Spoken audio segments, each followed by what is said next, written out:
Hello বন্ধুরা, কেমন আছেন সকলে? আশা করি ভালো আছেন। তো আজ আপনাদের আমি দেখাবো যে একটা ইউটিউব চ্যানেলে কমিউনিটি গাইডলাইন স্ট্রাইক আসলে আপনারা কি করবেন।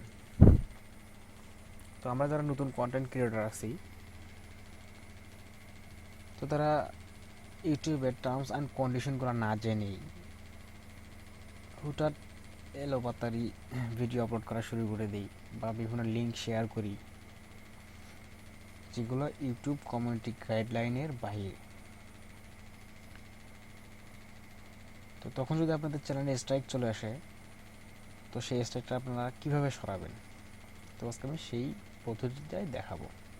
তো চলুন। তো আমার চ্যানেলে দেখেন, এখানে আমার একটা অ্যাক্টিভ কমিউনিটি গাইডলাইন স্ট্রাইক এসেছে। তো আমি দেখি যে কী কারণে আমার স্ট্রাইকটা আসলো। তো আমি এখানে ক্লিক করে দিলাম।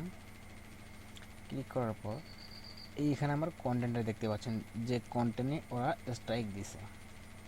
তো স্ট্রাইকটা বিভিন্ন সময় ফেক স্ট্রাইকও আসে বা রিয়েল স্ট্রাইকও আসে। তো আপনাদের যদি ঠিকঠাক যদি কন্টেন্ট থাকে, স্ট্রাইক আসার মতো কিছু না থাকে, তো তাহলেও আপনারা এখান থেকে আপিল করতে পারেন যে আমার চ্যানেলে বা আমার কন্টেন্টে কোনো কমিউনিটি গাইডলাইন স্ট্রাইক দেওয়ার মতো কোনো কন্টেন্ট বা কোনো বিষয়বস্তু নাই। এটা অবশ্যই আপনাদের খেয়ালে রাখবেন যে আপনার যে কন্টেন্টে কমিউনিটি গাইডলাইন স্ট্রাইক আসছে সেটা যেন তাদের গাইডলাইনের মধ্যেই থাকে। আবার তাদের গাইডলাইনের বিরুদ্ধে কিন্তু আপনি বলতেছেন যে না, আমার কন্টেন্টটা গাইডলাইনের বিরুদ্ধে না, তো তাহলে কিন্তু আপনি আবার পুরোপুরি স্ট্রাইক খাবেন। তো এমনকি আপনার চ্যানেলটাও সাসপেন্ড হয়ে যেতে পারে। বুঝতে পারলেন বিষয়টা? এখন বলি যে ফেক গাইডলাইন স্ট্রাইক কেন আসে। ইউটিউবের একটা অ্যালগোরিদম আছে। এই অ্যালগোরিদমের মধ্যে তারা এই অ্যালগোরিদম দিয়ে অ্যানালাইসিস করে কন্টেন্টে কিন্তু স্ট্রাইক দেয়। তো মাঝে মাঝে এটা ভুল স্ট্রাইকও আসে। তো আপনারা এখান থেকে অ্যাপিল করে এটা ঠিক করে নিতে পারবেন। তো দেখেন, এখানে আমি একটা ভিডিও আপলোড দিয়েছিলাম, how to create CPA grip account. এই চ্যানেলটার মাঝে আমি একটা লিঙ্ক শেয়ার করছিলাম, সিপিএ গ্রিপের একটা লিঙ্ক শেয়ার করছিলাম। তো যার কারণে আমাকে স্ট্রাইকটা দেওয়া হয়েছে। তো আমি এখন এই লিঙ্কটা আমি সরাই নিয়েছি অলরেডি। লিঙ্কটা আমি সরাই নিয়েছি। তো আমি এখন এখান থেকে আপিল করব। তো আমরা এখান থেকে আপিলে ক্লিক করব। আপিলে ক্লিক করার পর এখানে দেখতে পাচ্ছেন একটা একটা টেক্সট বক্স আছে। তো এখানে আপনারা কি লিখবেন, আপিল তো করবেন কিন্তু কি লিখবেন।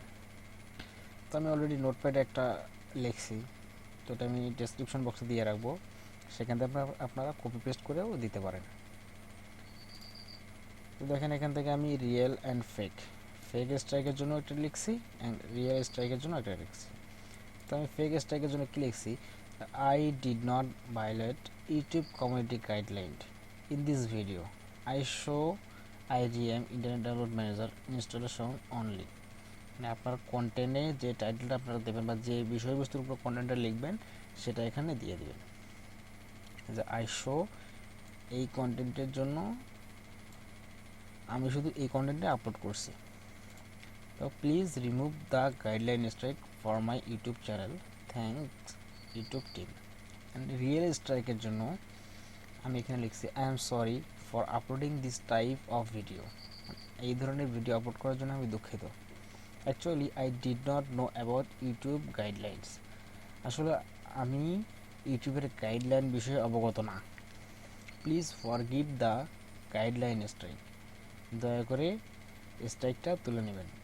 I assure that I will never upload any video that violate YouTube community guideline, আমি এটা শেয়ার করছি যে আর কখনো আমি ইউটিউবের গাইডলাইন অমান্য করার মতো কোনো ভিডিও আপলোড করব না, থ্যাঙ্কস ইউটিউব টিম।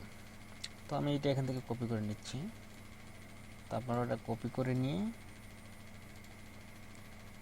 আপনাদের এখানে পেস্ট করে দেবেন। তো এখানে পেস্ট করে দেবেন, দেওয়ার পর তো এখান থেকে সাবমিট বাটনে ক্লিক করে দেবেন।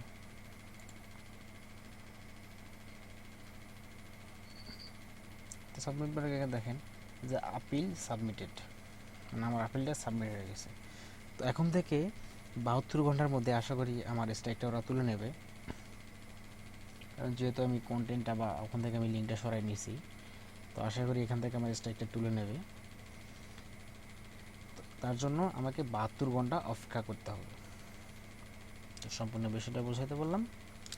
তো এখন বলি যে আপনারা ইউটিউবের অ্যালগরিদম না জেনে কখনো কোনো কন্টেন্ট আপলোড করবেন না।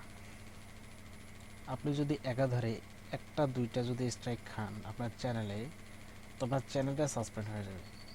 আপনি যে এতদিন কষ্ট করতেছেন এখান থেকে মনিটাইজেশন পাওয়ার জন্য, ইউটিউব থেকে ইনকাম করার জন্য, তো আপনার সব কষ্টগুলোই বৃথা চলে যাবে। তো আশা করি আপনারা ভিডিও আপলোড করার আগে অবশ্যই কমিউনিটি গাইডলাইন মেনে ভিডিও আপলোড করবেন। তো আমি 72 ঘন্টা পর বা 3 দিন পর এই স্ট্রাইক সম্বন্ধে আরেকটা ভিডিও দেখাবো যে আসলে আমার স্ট্রাইকটা গেছে কিনা। তো সে পর্যন্ত ভালো থাকবেন। আসসালামু আলাইকুম।